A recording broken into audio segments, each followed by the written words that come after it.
So I used to work as a night security guard at this old, sprawling office complex in the outskirts of a city that's seen better days. This place was a real maze of corridors and abandoned offices, a leftover relic from a booming era long gone. The company I worked for had just landed the contract, and they were understaffed, so guess who got to patrol it alone? One night, a few weeks in, I was making my rounds on the ground floor, flashlight in hand, when I heard something.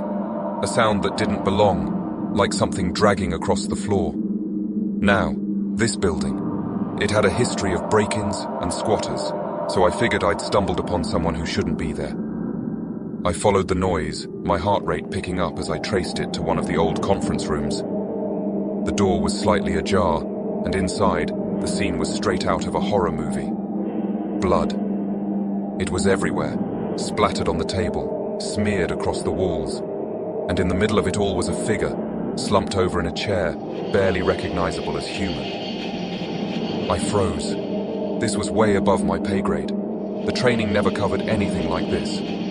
My first instinct was to bolt, get out and call the cops, but then I heard it. A whimper, low and pained, coming from the corner of the room. There was someone else in there, alive. Adrenaline kicked in, and I approached, finding a young woman, bloodied and beaten, but breathing. Her eyes were wide with fear, and she flinched when I reached out, thinking I was there to do more harm. I reassured her as best as I could, my voice shaky, telling her help was on the way. I dialed 911, reported the scene, and then it was a blur of sirens, flashing lights, and uniformed officers storming the building. They took over, securing the scene, while paramedics rushed to attend to the woman. The investigation that followed uncovered a disturbing reality. The building had been used by a local gang to settle scores, and what I'd stumbled upon was the aftermath of their latest message to a rival faction. The woman was a victim caught in their web, an innocent bystander in the wrong place at the wrong time. I quit the job not long after. The images from that night haunted me, the sounds, the smells, the fear in that woman's eyes. It was a brutal reminder of the darkness that lurks in forgotten places, a darkness that I had walked into blindly, thinking I was just there to keep trespassers out and doors locked. After that night, everything changed for me. I couldn't shake the images, the blood, the look of sheer terror in that woman's eyes. It was like a film stuck on repeat in my head, playing over and over, each detail burned into my memory with horrifying clarity. I kept asking myself, what if I'd arrived seconds later? What if I hadn't heard the noise? The weight of those what-ifs was crushing. I had signed up to be a security guard, thinking it was just about patrolling empty corridors, keeping an eye out for anything out of place. But that was something no amount of training could have prepared me for. This isn't your typical ghost story or anything supernatural, but it's something that's been eating at me, and I guess I just need to get it off my chest. The call center was located on the outskirts of a mid-sized city, nestled in an old industrial park that had seen better days. Most businesses in the area had moved on, leaving behind a collection of decaying buildings. Our center was operational 24/7, catering to clients from different time zones. This meant overnight shifts were a necessity, though not particularly coveted. This one night, my co-worker, let's call her Sarah, and I were the only ones scheduled. The night started off as usual, dead silent, with the occasional call trickling in. Our workspace was an open floor plan, dimly lit at night to reduce strain on the eyes, filled with rows of cubicles. From my spot, I could see Sarah across the room, glow of her computer screen illuminating her face in the dark. Around 3 a.m., during what was our unofficial break time, Sarah got up to make herself a coffee from the break room at the back. I was half dozing off when I heard her scream, a sharp, piercing sound that jolted me awake. I rushed towards the sound, my heart pounding, expecting the worst. I found her standing in the break room, pale and shaking, staring at the door that led to the back exit. She told me she saw a face, pressed against the small window of the door, watching her. We knew there shouldn't have been anyone else in the building at this hour, so this sent a wave of panic through me. We decided to lock ourselves in the main office area and call security. The wait for them to arrive was agonizing, filled with jumping at every little sound. When they did finally get there, they did a sweep of the building but found nothing. No signs of forced entry, and the back door was securely locked from the inside. Feeling a bit foolish but relieved, we decided to brush it off as a trick of the light, or a result of the late hour playing tricks on our minds. We went back to our desks, trying to shake off the unease and finish the shift. But then, I received a call. The caller ID showed it was internal, which was strange because it meant it was coming from another extension within the building. I answered, expecting Sarah playing a prank or a misdialed extension. Instead, what I heard made my blood run cold. It was a distorted voice, whispering, "I can see you both." I looked over at Sarah, who was staring back at me with wide, terrified eyes, indicating she hadn't made the call. I hung up immediately, and we called security again, this time demanding they review the CCTV footage. What they found, or rather, didn't find, was perhaps the most disturbing part. The cameras showed no one entering or leaving the building at the time Sarah saw the face at the door. But here's the kicker. The internal call that came through? The extension it came from hadn't been in use for years, belonging to a section of the building long closed off. We never worked another night shift after that.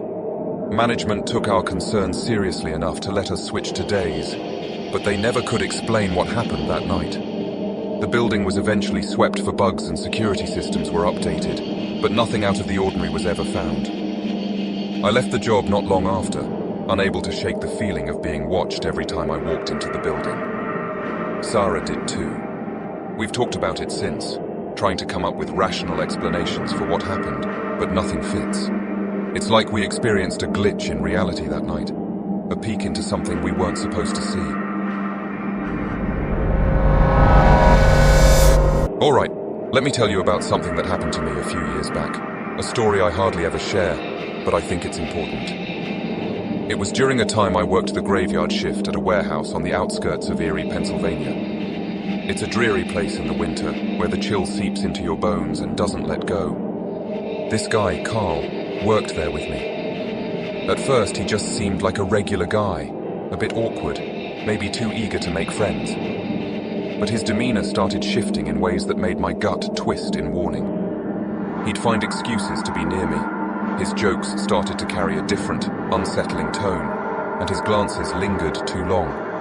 It was like he was always just there, watching. One particular night, when the cold outside made the warehouse feel even more isolated, things took a dark turn.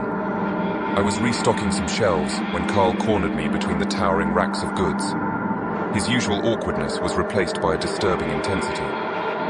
"I just want to talk," he said, but the way he blocked my escape told a different story. I told him I had work to do and tried to move past him, but he grabbed my arm, his grip tight and painful. The fear that shot through me then was like nothing I'd ever felt. "You don't have to be afraid of me," he insisted, but his words were belied by the force of his hold.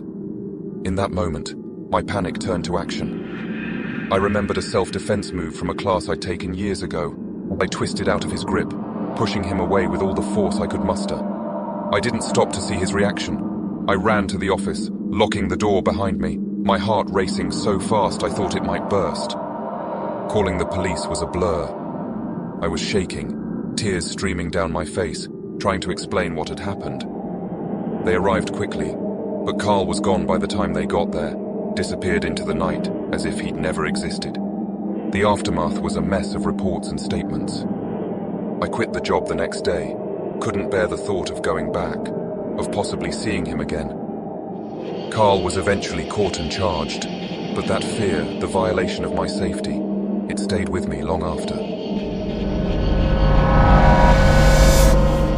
Now let me tell you all a story that's been burning at the back of my mind for years. Something that happened down here in the heart of Mississippi. It was a time when the night was more than just dark. It was alive, filled with the whispers of the trees and the sighs of the wind, carrying tales best left untold. The kind of night where you can feel the weight of the world pressing down on you, thick with the scent of a storm brewing over yonder.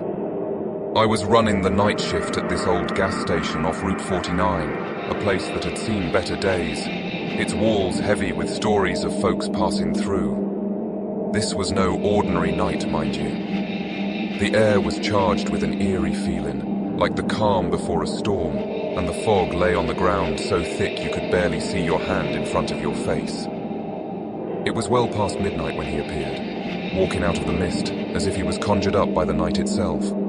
A tall, thin man, with clothes hanging off him like drapes, and a hat pulled low to shadow his face. He moved through the station without a word, his presence filling the place with a tension so thick it was near suffocating. I offered help, minding my manners as we do down here, but he ignored me, focusing instead on moving silently among the aisles. Then, all at once, the silence was broken by the sound of glass meeting floor, and there he was, holding a jagged bottle like some sort of unholy weapon. "Open the register," he said, his voice low and smooth, carrying a threat that was clear as day. His accent was thick, the kind that told you he wasn't just from the south, but from a part of it that even time forgot. Now, I ain't ashamed to say my heart was racing, fear clutching at me with cold hands. But I did as he asked, all the while thinking about how this station, this job, wasn't worth my life. He took the money, and for a moment, our eyes met. There was something in his gaze, a kind of desperation mixed with a darkness that chilled me to the bone. It was like looking into the abyss, and what looked back was a man lost to whatever demons drove him to this moment. He left as quietly as he had come, vanishing back into the fog from whence he came. I stood there for what felt like an eternity, listening to the silence fill the room once more, feeling like the last man on earth. The aftermath left me changed, haunted by the memory of that night. The world felt a bit darker, a bit more uncertain. I gave up the night shift not long after. The shadows it cast too long for my liking.